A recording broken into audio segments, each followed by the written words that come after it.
Let's consider now how the different theoretical views would consider the institution of education. Functionalists would focus on education's role in society and would find that there are two different kinds of functions to consider. Manifest functions would be reading and writing and mastering a subject matter. Those are pretty obvious. Latent functions would be ones that are less obvious and perhaps less intentional by the instructor and the institution. The latent functions would include teaching students values, teaching behaviors, and developing appropriate attitudes. The problem with this perspective is that it does not consider the dysfunction of the system. It does not encourage us to develop better institutions.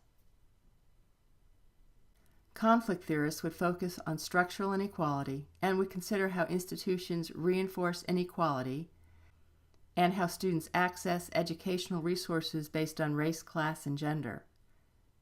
Conflict theory would consider how the dominant groups have created an educational structure that benefits them.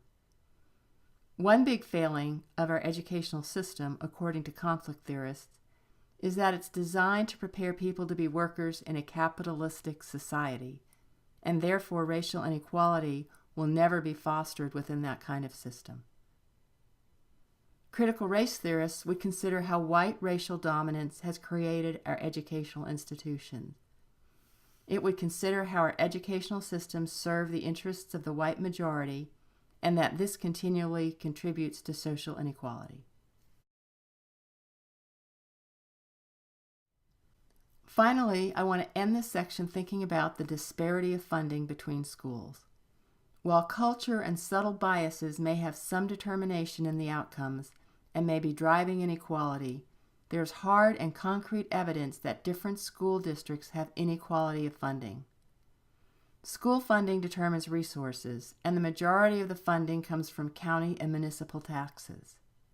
If the average home value in one district is $150,000, and the average home value in another district is $300,000, you can easily see how there could be a wide disparity in the amount of resources the two schools would have for their students.